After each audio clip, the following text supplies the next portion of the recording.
WAQ Show. I'm your host, TJ. And I'm Matt. And I'm Dan. And we're having a gaming episode for you today because all three of us are gamers and we love video games. And Matt's going to kick us off with some prolific gaming knowledge. I don't know if I'd call it gaming knowledge. Something I fucking miss, and I don't like it. I'm gonna be an old fuddy-duddy here. Back in my day, we used to have these things called collectathons, and they were your games like Spyro and, to a lesser extent, Crash and Banjo and Kazooie and...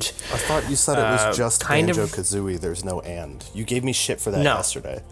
You're right. I'm sorry. And fucking Ratchet and Clank, Jack and Daxter, there were these games where you go into the world and you gotta collect all the fucking things. That's the point of the game. You kill enemies, get health, get upgrades, collect all the fucking things. Collect all the money, collect the weird eggs, collect the fucking glowing puzzle pieces. Gotta collect all this shit. You had to find it. Usually you gotta find it and collect it. Sometimes it's hard. Usually you need like half of the shit that you actually can collect in the game to complete the game.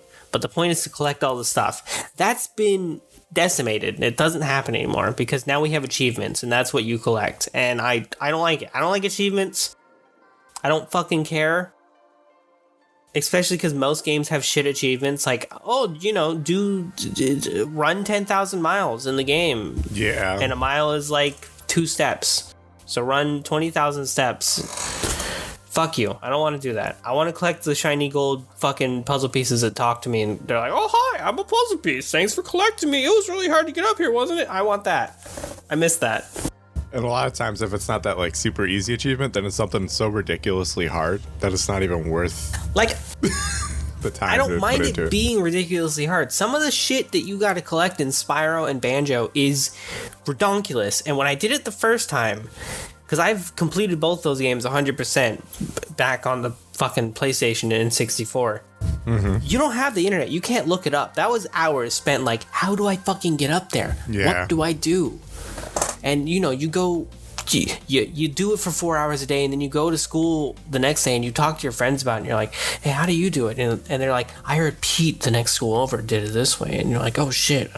Yeah, what? and that old like, how do you make a Mew? Oh, you get Alakazam and Meganium to fuck each other in the daycare center, and they'll have a Mew baby. I never heard that one. But what you're edging on is basically the in long form, kind of the thing you touched on at the end there. You're edging on the rise and fall of the social aspects of gaming and how it's been permutated in today's kind of like virtual environment. Yeah. But you said it pretty. I mean, I see we're edging on stuff that I'm actually qualified to talk about, so I don't know. Oh shit. Yeah, maybe we'll focus a little bit more on the actual collectathon nature. So, I mean, when you were describing it, the first thing that came to mind, and I think this might be like one of the more modern end instances of collectathon, was the Assassin's Creed Feathers.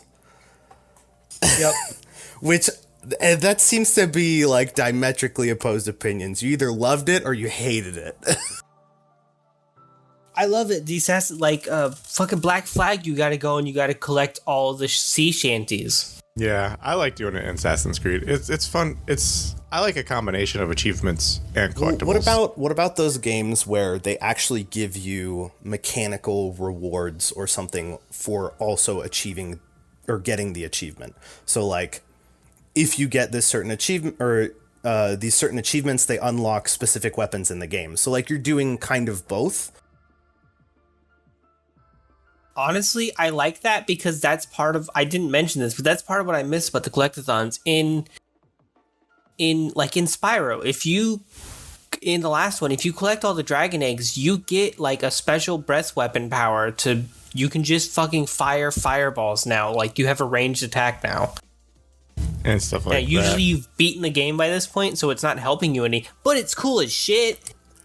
Yeah. See, that's where we're going to have a little bit of a disagreement, is if it doesn't serve a purpose for the game. I hate fucking unlocks. Oh, we're jumping back into stuff I hate. I hate unlocks that only happen after the game is essentially over. What is the point? Well, if the game's made to be replayed and you can use those unlocks in a replay, then Fair I'm fine enough. with that. If there's like a new game, but I know what you mean. What? One of my favorites, because I beat the game 11 times, was Metal Gear Solid. Yeah, I believe that. But if you because there's different like little niches that you can do that changes the story slightly. But after you beat it a certain way, and I always want to do it the first time I beat it, so that when you go back into it, you get invisibility, which makes the game Shit. way more easy. Yeah, and a lot more fun because you can do some crazy stuff. I feel with like it. that's really nice because you've already seen the game all the way through. So if it makes it easier to play the second, third, fourth time to see all the different like story options and things like that, I think that's fantastic game design. Yeah, But it's when you like you get the BFG or the superpower at the end of the game. Perfect example is Pokemon Sword and Shield. You get your legendary dog, spoiler alert, after you've beaten basically the whole fucking game. Oh, that's just like the originals with Mewtwo. Yeah, but you at least 'cause- got Zapdos, Articuno, and Moltres before you were done. You That's- got some legendaries. that's true. In this one, you already beat the champion. You already stopped the big bad evil guy from doing his thing. And then you get the dogs? Like, Well, I mean, you know, the legendaries are the friends you made along the way. well, I mean, that brings me to another... Okay, I guess this is my thing of, like, I wish this was around more in gaming.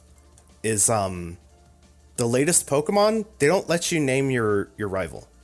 He just has a pre-generated name. Fucking what? Oh, yeah, why? Well, I mean, you have like 3 rivals, but they'll have pre-generated names.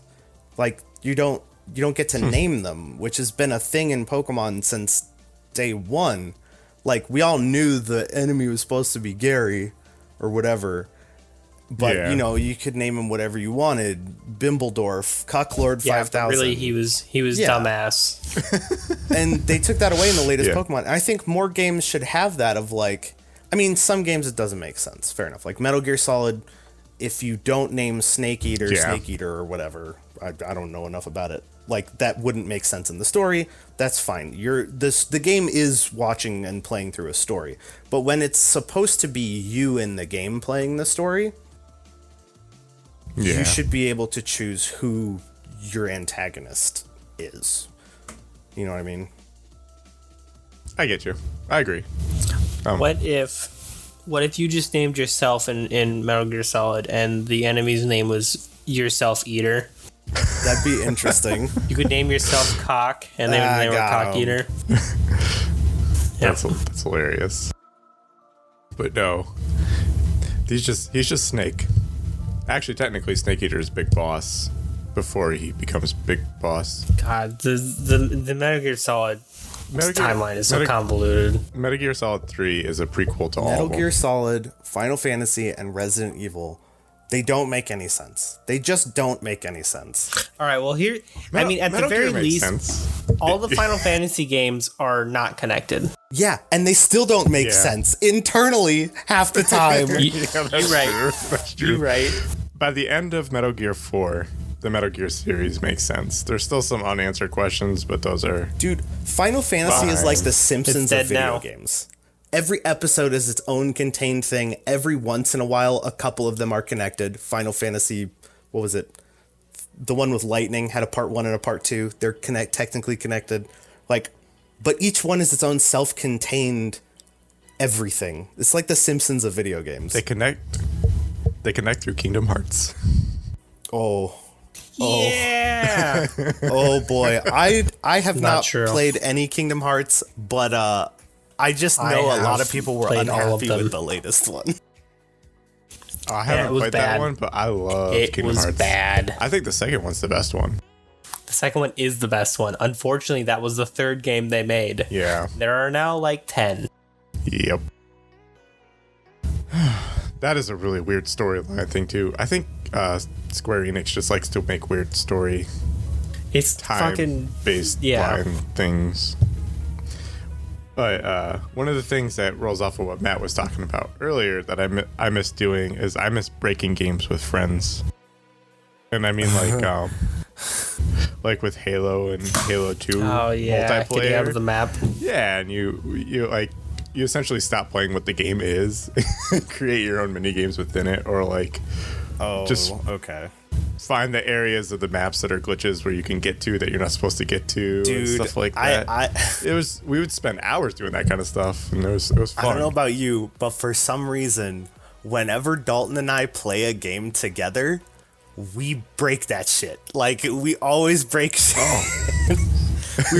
It's fun. It's fun to find the like breaking points and stuff like that, or like what you can do. We were playing State of Decay 2 when it first came out, and we were just driving around the map, and I think I was driving or he was driving, I don't remember, but basically we did this thing where the front of our car got pinned underneath a static object truck through the ground, and it basically caused the vehicle to spaz the shit out and like go flying across the map. It was ridiculous. And we weren't even trying.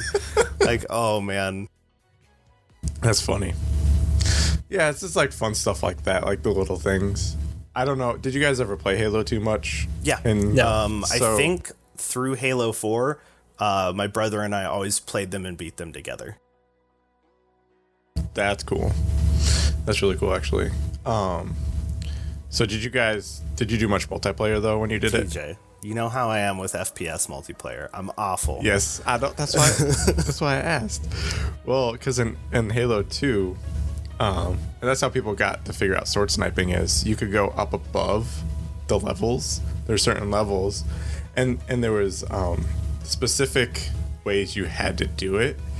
Like I think Blood Gulch, and then I can't remember the other ones, but you would get on top of the buildings and just go, and then you'd have battle royales up there, and people. It was just a lot of fun, a lot of craziness that would happen. We just tried to break it more and more and see where we could go within the maps. But the sword sniping was, you would take a sniper rifle, anything, and if you switch from the sniper rifle to the sword and instantly hit your attack, you'll launch at them from anywhere on the map. What the fuck?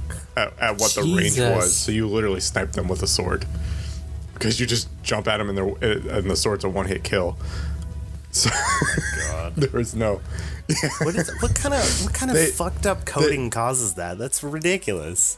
I don't know, but because part of it was sword canceling, because you could cancel your sword swing too, and that's how you could break the map. You had to sword cancel repetitively, and then it would so if someone was standing on top of you, it'd sword cancel up them, and you would both float up as you're sword canceling, because you jump at them with the sword attack, so you're just slowly jumping up, and then you get to a certain point where you stay, and stuff like that. But that's how the sword canceling developed the sword sniping, which they had the hot fix. And as long as you didn't have the hot fix, you could still do that stuff. You describing this to me, I'm sitting here like, who the fuck would figure all of that out and know all of this? And then I remind myself how many hours I have in RimWorld and city builder games and stuff, and how detailed I am in that. I'm like, oh, he's just the same way, but with a different genre of game. Yeah. Yeah, so I mean, I miss doing stuff like that with people, and it was fun. And those are LAN stuff too, so you're sitting there doing it together instead of online. Not that online is bad, but there's some fun. I miss having LAN parties. Nothing like a bunch of sweaty dudes eating Cheetos and drinking Mountain Dew in a big room. Exactly. I don't know. Let's see. Yeah. As far as stuff. Okay, here we go. This might be a hot take kind of thing. I think almost every game should have an RPG incremental skill upgrade system. Yeah, no, games that you can upgrade your guy are the best games. Could you imagine if in Animal Crossing you could increase your fishing skill and your bug catching skill and your tree shaking skill? It would give you checkpoints to work on. It would be motivating. I get that. I guess it gets boring once you max out though, and then everything's easy. Well, then you just do the bullshit COD thing of prestiging for no reason, or you go the other route. They took that away, thankfully. I hate prestiging. You go the other route and you do the Path of Exile approach, where there's just so much fucking shit to unlock and improve, you'll never be done. Oh my god. Speaking of things, this gets towards the thing of hating, but loot boxes and like battle passes and DLCs to have to pay more within games that you already pay a bunch of money to play. Yeah, I think Dan's gonna disagree, and I also disagree. I'm coming around on it because, like, once you realize that, you know, inflation is a thing that we all recognize. When's the last time the price of games went up? When I was a kid, games cost $50, and then there was that small jump, and then they were $60, and they haven't gone up since. And DLCs are just a way to, like, get us to pay more for video games, which realistically, like, big ass fucking video games you're gonna put so much time into should cost like $100 by now. There's certain ones that I agree with. Yeah. And then but there's other games like when StarCraft 2 came out, and they're like, oh, we're gonna DLC So there's other two storylines. There's a couple caveats like with that. it because you described a lot of different things in this one blanket statement. Because my opinion of loot boxes is very different than my opinion of paid DLC. I think loot boxes is stupid as shit. I hate that. Especially when you get mechanical benefit in game. If it's cosmetic crap, whatever. Honestly, I'm okay with the Overwatch loot box system because they're very generous with how you can get it without spending real world money. Because it's easy enough to get it by just playing the game, I think that's an okay way of doing it. It's not great. I don't love the system, but it's okay. I agree with that. Yeah. But when you get to the point of talking about paid for DLC, I'm in Matt's court here of video games are a lot like movies. Once it's made and once it's out, they're not getting any more income from it, realistically, for the most part, after the first, month of it being out, mostly the first week of it being out. So if it's a game that warrants further support by the dev team or a small team assigned to it, they need to be able to continue making money off of that game in order for them to actually, continue supporting and expanding the game. So it makes sense. So when you have things like the StarCraft expansions that you were talking about, which that one, not a good example because they get money for that game through else. Better example is like Dragon Age, coming out with an expansion for Dragon Age or something. That makes sense that it costs a little bit more money to get the extended storyline. The problem is a couple years back when Oblivion was a thing and they came out with $5 fucking horse armor, that gave DLC a horrible name. Yeah. That's the shit that's fucking crap about paid for DLC is when you're paying for nothing. Right. That's true. Or when you can tell a game clearly put less into the game so that they could have DLC. Oh yes. Yeah. Yeah, I don't necessarily mind paying for an expansion, I guess, because I guess that's a little bit more StarCraft. I was just mad about StarCraft because they had how many years to develop that game, and they had to break it up into 3 things. I don't know. That's you just brought up a good point too. I guess what I was talking about is expansions versus DLC is, I guess, maybe is more better referred to as like additional content, but not its own story kind of thing, I guess. So maybe I'm talking about expansions versus DLC. Yeah, I guess I jumbled a lot of things up in that. My bad. There are certain things I like about, and I am okay with expansions and stuff. Remind me, because it's been ages. When StarCraft 2 came out, the base game, it was like a $60 game, right? Or was it like 40 or something? It was 40 or 60. See, I want to say it was 60. What they should have done, I don't know. I mean, they probably made more money. I wouldn't have minded. Oh yeah, I wouldn't have minded if it was like 2020. I was gonna say if they did 2020, then it would keep in line. But Matt's point of like, video games have always been $50 to $60. Like, that's kind of a really good point. Not a lot of people consider. And then, oh my god, that just brings up indie dev pricing on Steam, and I don't understand how they survive off of that. But anyway. Yeah. I mean, it constantly astounds me that Hollow Knight is $15. and all the DLCs for that game are free. I haven't even played the whole fucking thing, and it's an amazing game. It's so fucking beautiful, and there's so much to it. And holy shit. I'm trying to think. I just wanted to. I'm trying to think of DLCs that really Hollow Knight. make it bad, but it's kind of like what Dan was saying. It's like the little things where you're like, why do I need to pay for this? Yeah. I mean, if you want DLCs that make it bad, the Kingdom Hearts 3 DLC. That game is garbage. It is an easy baby game with a stupid story. And this is coming from somebody who fucking adores Kingdom Hearts. And then the DLC literally just adds an extra difficulty that actually makes the game any kind of challenging. And like a super crazy boss rush mode. Which is what people like about Kingdom Hearts 2. Yeah. And so that should have been in the base game. That's really annoying when a DLC or an expansion is something that should have been in the base game, especially when it's an iteration of an old game, because that's what sequels are. Yep. So they I see that's the problem with taking, what was it, like 20 years between making the games or whatever? Right, exactly. It was 14, and I was really hoping it had come out a year earlier, because I always like to say the number 13 is a thing in Kingdom Hearts. That would have been good. Yeah. The 13 Great Darknesses. I always like to say, we've gone through the 13 years. We've gone through the 13 Great Darknesses to get to Kingdom Hearts 3. It's here, guys. But instead they took an extra year and they, pooped on my joke. Those bastards. I love little stuff like that, though. See, that would have been awesome. Yeah. But we need to wrap the show up. So any final thoughts on the show?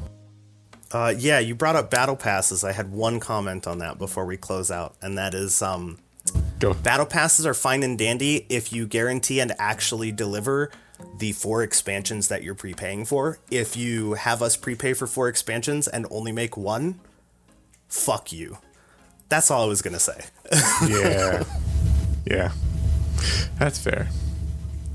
And I know we're going to have many more gaming episodes coming up for people who enjoy listening to gaming podcasts.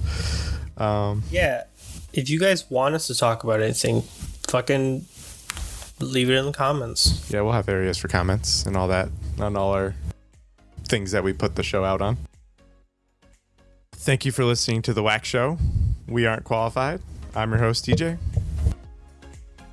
I'm Matt. And I'm Dan. And that's the show.